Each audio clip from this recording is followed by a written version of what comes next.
Video series 5 low-tech, low-cost, low-effort ways to build your business. Video 1, the problems with internet marketing. Hi, Kenny Joubert here for Golden Sun Consulting. This is the first of a series of videos that looks at the way we grow business. I'm sure you've heard a lot about internet marketing lately. It's everywhere, and it is cool, no doubt. It's also expensive and unpredictable. This video is going to take a hard look at the web. It will change the way you see internet marketing, will save you money and frustration, and show you how to build your business faster and better using low-tech, low-cost, and low-effort marketing. Have you been bitten by the social media bug and spent or plan to spend thousands of dollars trying to make friends with everybody in cyberspace in the hopes of increasing traffic to your website? Or would you rather increase your profitability and build your business in sustainable, predictable, and yet exponential ways? Are you hooked on the dream of the internet? Or do you believe that making sound decisions with predictable costs and measurable results is a better way to grow your business? Regardless of all the hype and fashion you hear about the internet, what you actually want to do is increase sales and profits, there may be a faster, more direct, and more dependable way to do it. In fact, there are many ways that are better to increase profits than sinking money randomly into the internet, at least as your primary marketing outlet. These videos are going to show you a few places to start. Let me start by saying emphatically that I'm not against the internet, far from it.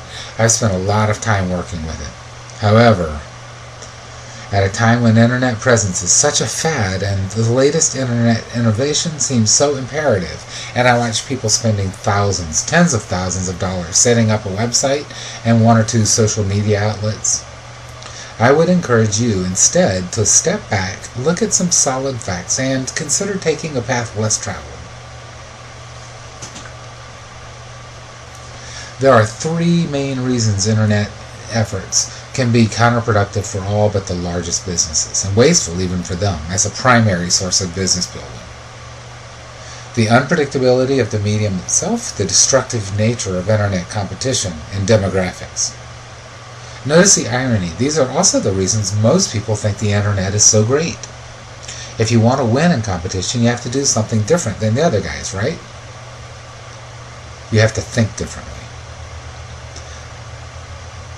The internet is, as a business platform, extremely dynamic. That's obviously one of its great attractions, in that it allows you to reach people everywhere with an ever-changing assortment of technologies. That's cool, no doubt. It's also powerful and flexible. Notice that word, however, ever-changing. There are hundreds of internet platforms out there always jockeying for position. There are way too many for you to get to know them all. And if the ones you choose lose their place, you've lost your investment. It happens really fast and all the time. The big search engines are constantly changing the rules. Do I really need to say anything more about this? You've probably heard that Google changes its rules all the time, and I can tell you it's true. They say they're trying to get natural search results and stop people from manipulating the system. I don't know if it's working, but if you've ever been on the wrong end of one of those changes, you've seen thousands of dollars or more worth of time and effort and money go up in smoke. It can happen in an instant, and your sales go off a cliff. I've been there, and if you've been on the internet very long, chances are really good that you have too. The other disadvantage with focusing largely or exclusively on the internet is even more fundamental than its unpredictability, how it changes competition. I call it commoditization. Let's take a look at the internet mindset. As one social media expert put it in an article I recently read, the purchasing process begins with the customer's decision to purchase something. He puts himself in the market. Then, the writer goes on to explain, once in the market, the prospect would immediately begin searching throughout the web. A good social media campaign is designed to bring this customer's attention to your product as quickly and effectively as possible. This article was uniformly praised by social media marketers everywhere and everyone else who commented on it online, and it sounds smart and good, doesn't it? It's undoubtedly the fashionable way to look at it. Find someone looking for what you have to offer, make your offer, and get the deal. You're directing your marketing efforts towards someone already in the purchasing zone rather than wasting your time on people who are not looking for what you have to offer. It sounds so wise and efficient, so what could possibly be the problem with this way of thinking, which certainly dominates internet marketing? Actually, almost everything. Strike one is simply its popularity. If you follow this model, you're competing with every other entity out there in the world for the attention of the same group of prospects, and you're doing so at a time when they're all actively pursuing the prospect. They all want this customer's attention, and they're willing to spend more than you are, in many cases, to get it. Plus, dominating the rankings for any search term is often expensive, not always productive, and often short-lived, since the search rules change and new competitors using new tricks are always entering the markets. Social media connections, on the other hand, are intrinsically blunter tools. How do you predict when someone who likes you on Facebook will turn around and buy your products? I'm sure it happens sometimes. Everybody says it does. But how do you make a measured, rational investment in it?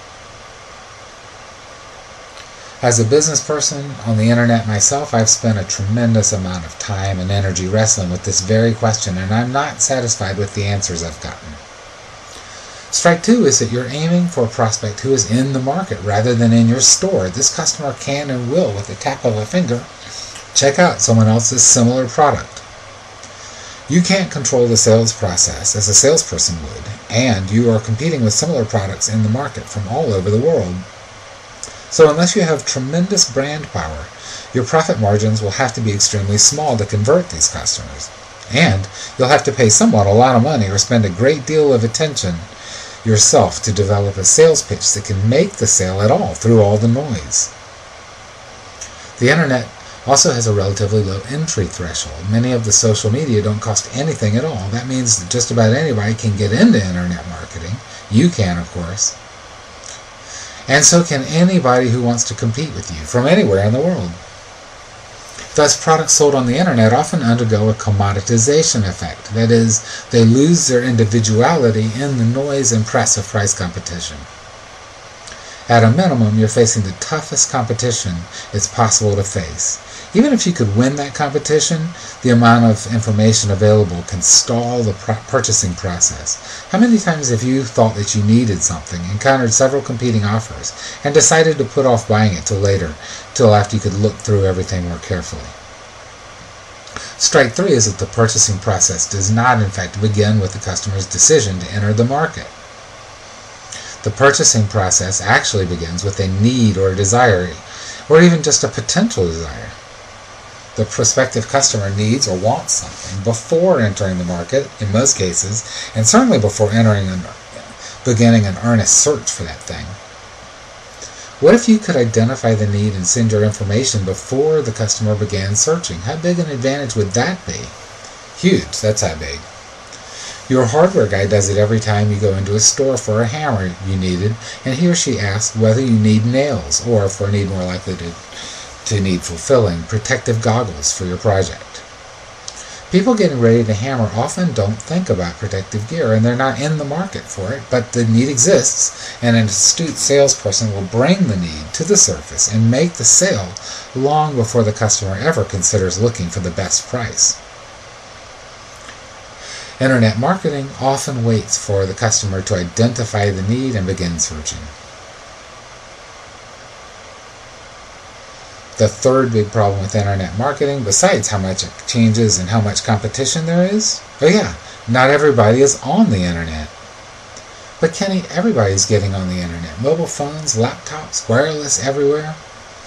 That's all true. The internet is almost everywhere, but lots of people still won't use it for buying stuff.